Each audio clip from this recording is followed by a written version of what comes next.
Assalamualaikum warahmatullahi wabarakatuh. Welcome back my YouTube channel Poppy Amalia. Guys, hari ini saya agak berbeda karena suasananya suasana kantor ya.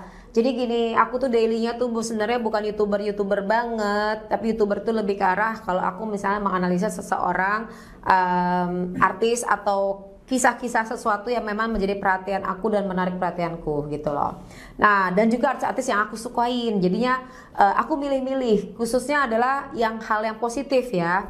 Jadi lebih senang kalau hal-hal tersebut adalah hal positif dan memberikan efek-efek pembelajaran. Nah, bicara mengenai efek-efek pembelajaran, nah aku tuh punya lembaga Biro Psikologi Psikodinamika. Nah, ini dia ya. Jadi di sini kita tuh kegiatannya ada yang namanya training, kemudian juga ada yang namanya psikotes, kemudian juga ada namanya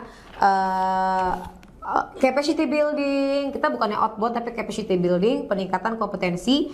Kita juga ada counseling loh. Jadi kalau misalnya kamu lagi galau-galau, kamu ingin mendapatkan counseling, langsung aja akses ke nomor ini. Oke? Nah, ini adalah katalog dari lembaga kita. Kemudian kita juga ada yang namanya jual buku nih guys ya. Jadi aku juga menjual buku Micro Expression How to Read Your Mind from Your Face ya. Buku Micro Expression ini bisa membaca pikiran orang lain. Nah, buku ini juga tidak untuk aku karena dananya ini akan membantu anak-anak special need di Yayasan Amanah Kamome. Jadi kalau kamu mau akses membeli buku ini sekaligus beramal, kamu bisa akses ke nomor berikut ini, oke? Nah, kemudian juga aku ada buku satu lagi, yaitu buku How Women Lead. Nah, lihat bagaimana kepemimpinan perempuan. Jadi kalau perempuan memimpin pasti banyak konflik-konflik yang terjadi terhadap keluarga, dalam hal ini anak, suami. Kemudian juga ada pengelolaan emosi yang tidak stabil, maka keputusan-keputusannya jadi nggak berimbang. Nah, penting banget sih apabila kamu pemimpin perempuan, baik kamu pebisnis maupun kamu mau dipromosikan di BUMN maupun di kementerian, wajib baca buku ini How Women Lead. Nah, buku ini juga untuk membantu mendanai anak-anak kebutuhan khusus yang ada di Aceh. Jadi aku punya yayasan anak special need. Jadi kalau kamu mau mendapatkan ilmu serta menyumbang, membantu sesama, beli buku ini ya. Oke, sekarang kita masuk ke pembahasan kita yang inti, yaitu membahas untuk ekspresi wajahnya Torik dan Fuji. Aku tuh sedih terus terang guys. Kenapa? Karena mereka harus berpisah. Karena mereka kayaknya udah ngeklik banget ya kan gitu loh. Udah bucin banget gitu loh. Tapi tadi ya namanya usaha ikhtiar, tetap aja segala keputusannya pasti yang terbaik dari Allah Subhanahu wa taala. Nah, sepanjang proses berikhtiar tersebut itu namanya kewajiban sebagai manusia. Tapi tadi kalau memang jodoh di tangan Allah Subhanahu wa taala, pasti akan dipersatukan. Kalau enggak pasti akan berpisah. Namun, apapun keputusan mereka, itu yang terbaik pasti buat mereka dan mereka pasti mempertimbangkan dengan baik. Walaupun Torik saat ini juga menjadi sakit, juga kan pasti ada pengaruh dari pemikirannya atau perasaan yang sedih yang mendalam ya gitu. Kita doain aja Torik untuk cepat lekas sehat, jadi nggak sakit lagi. Karena pasti Fuji juga sedih tuh melihat atau mendengarnya. Namun saya nggak ngebahas mengenai hal tersebut. Saya mau bahas adalah penasaran banget sebenarnya pikirannya mereka atau perasaan mereka tuh seperti apa sih mengambil keputusan ini. Oke, kita akan masuk lebih dalam lagi. Tapi sebelumnya like, subscribe, and share terlebih dahulu.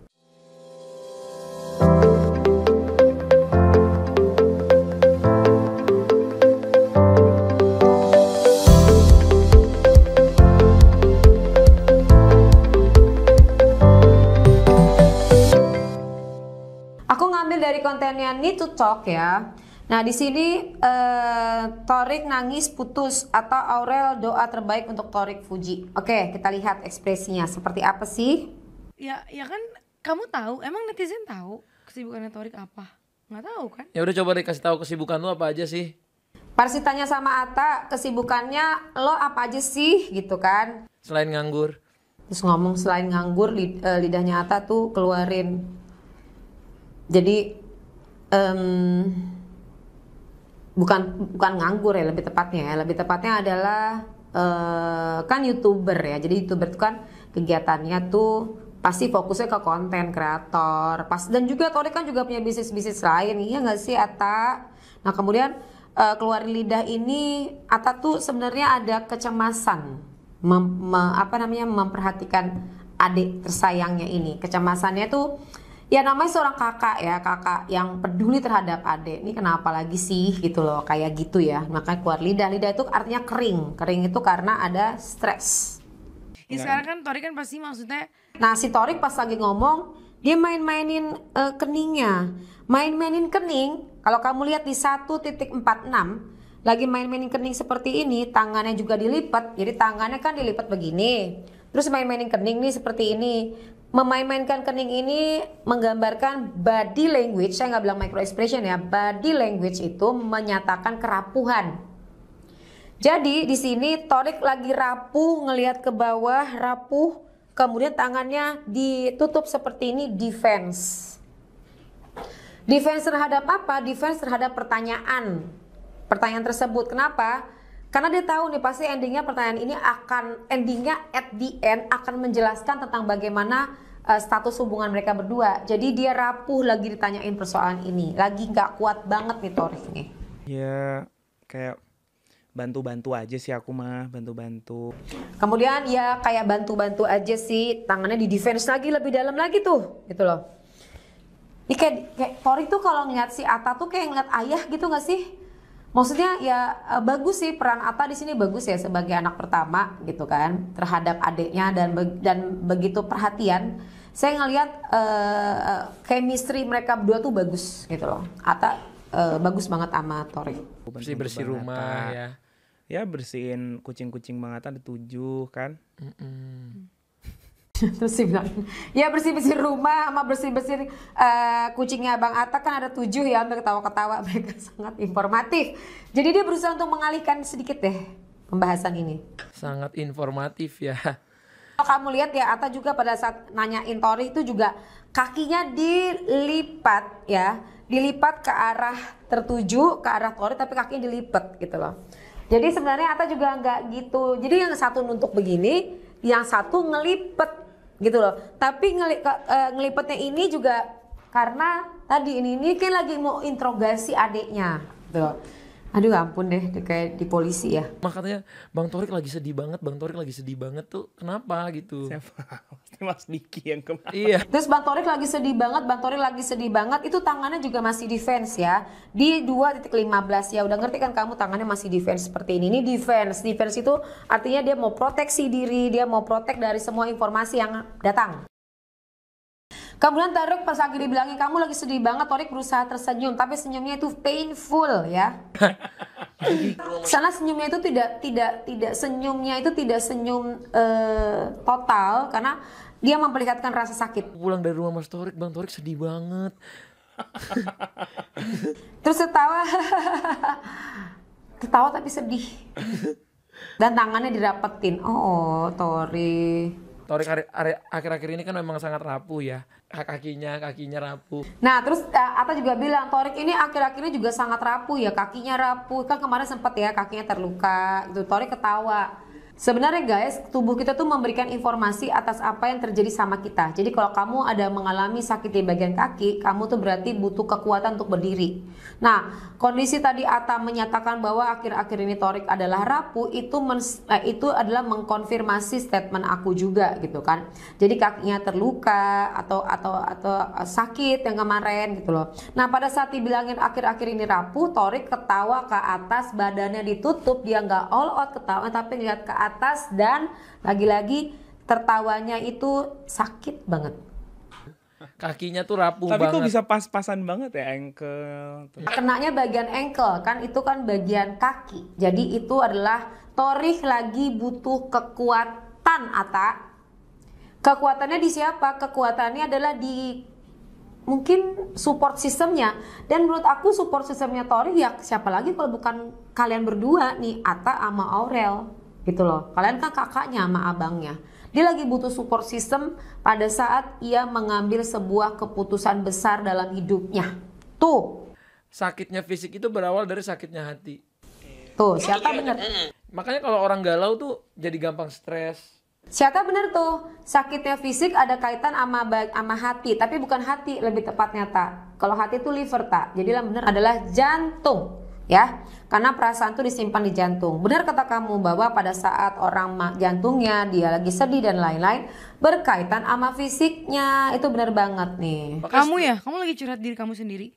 Iya, kalau misalnya kita stres, misalnya kerjaan Terus ya orang langsung bilang, kamu lagi stres diri kamu sendiri. Iya, pada saat kerjaan lagi banyak, aku langsung sakitnya, pusing dan lain-lain gitu kan. Terus secara nggak langsung dia menjelaskan kondisinya dirinya sendiri. Berarti sekarang gini, untuk kalau kalian semua juga ya, kalau misalnya kamu punya masalah dengan perasaan kamu, lalu kamu kena ke penyakit fisik kamu, itu secara psikologis disebut dengan psikosomatis, oke?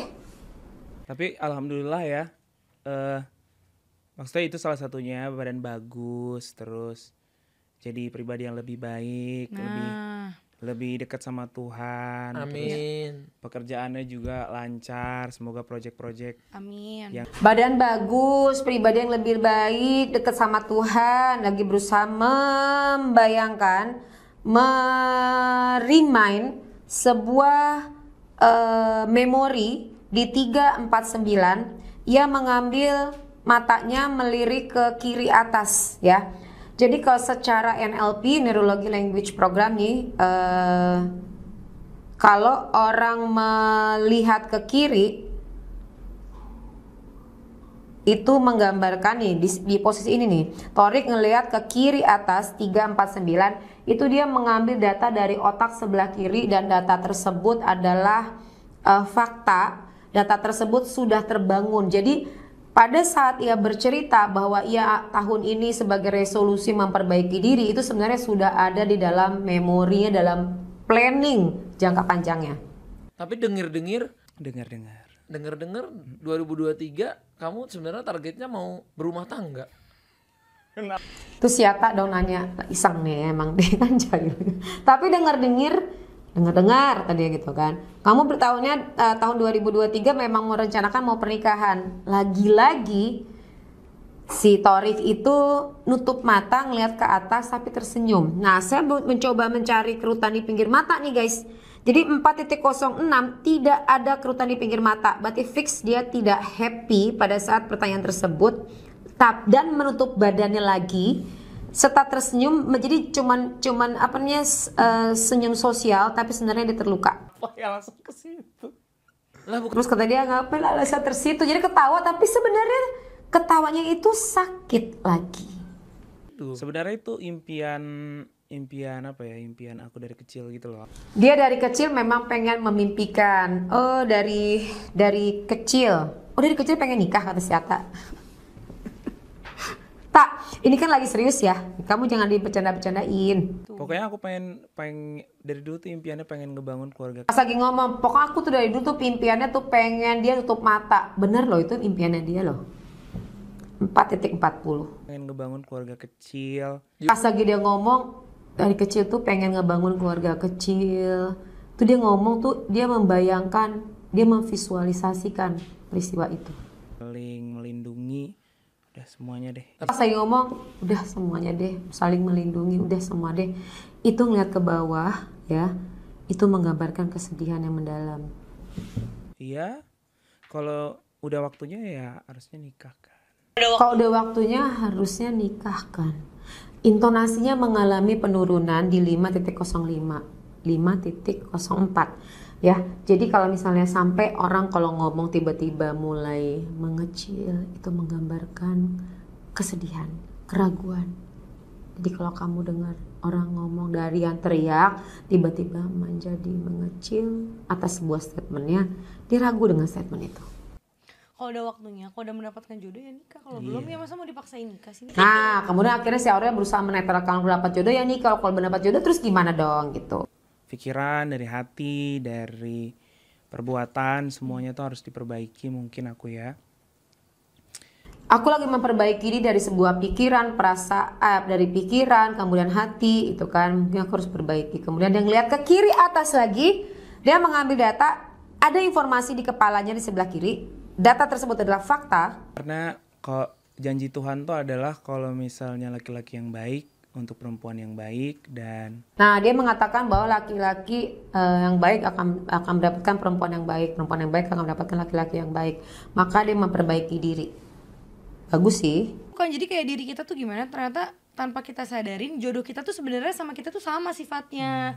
Kayak Secara gitu. psikologi juga, jadi kalau kita masih negatif, nanti attract-nya juga Jadinya something yang negatif. negatif. Secara psikologi juga kalau kita negatif juga attract-nya negatif. Wih, keren nih. Nah, itu bener banget. Kenapa? Karena kamu menarik jantung kamu itu akan mengeluarkan vibrasi persis seperti yang kamu takuti, kamu khawatirkan, itu akan menarik apapun yang kamu takuti dan khawatirkan. Jadi kalau kamunya baik, kamu akan mendapatkan orang yang baik. Nah, bukankah kalian berdua kemarin baik-baik juga kan?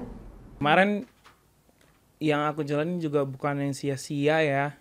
Nah, kemudian dia bisa jelasin nih, kemarin yang aku jalanin juga bukan sia-sia ya, gitu. Aku sebelumnya mau berterima kasih sama kakak sama abang.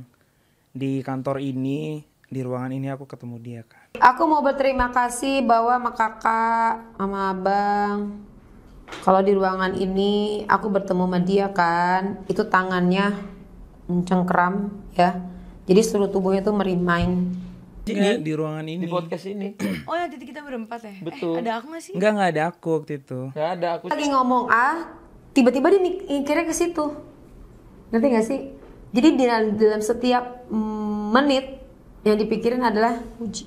Di situ banget lanjut. Pas lagi dia ngomong, itu di 6.52 tuh menerawang. Matanya nggak fokus satu titik tapi membayangkan. Jadi, aduh sedih banget deh. Di 6.52 tuh dia lagi posisinya begini, gitu kan, gini nih. Terus dia kepalanya ke kanan, gitu. Terus dia matanya nggak fokus. 6.52. Itu lagi mengingat kejadian pertemuan yang tidak bisa dilupakan. Kita di situ kenal lebih jauh. Alhamdulillah, aku apa ya? Belum kuat nih kayak gue ngomong. Aku apa ya, lihat ke bawah, belum kuat ya gue ngomong, belum kuat. Nah itu terhenti, kemudian sedih. nggak kuat ngomongnya, berarti kamu ada ini dong, memory yang luar biasa lah. Ya iyalah Beb, satu. Nah pada saat kamu nggak kuat ngomong, berarti kamu ada memori yang luar biasa. Tarikan nafas Torik udah terdengar, walaupun tidak dikasih lihat ke kamera ya. Tarikan nafasnya berat. Torik tuh tipikalnya anaknya Bucin. kayak apa-apa tuh bareng. Jadi ketika nggak ada tuh kayak susah, tapi ya Pas lagi ngomong apa-apa tuh bareng, anaknya bucin, Torik langsung 7.29 nutup mata ke atas. Nutup mata itu nggak sanggup untuk melihat kenyataan yang ada, nggak sanggup untuk membayangkan peristiwa yang ada. Itu terlalu indah buat Torik, terlalu ya dia sayang sama Fuji. tapi ya Tutup matanya rapet-rapet, udah nutup mata, udah begini, nutup terus ditekan. Jadi dia berusaha banget untuk menekan memorinya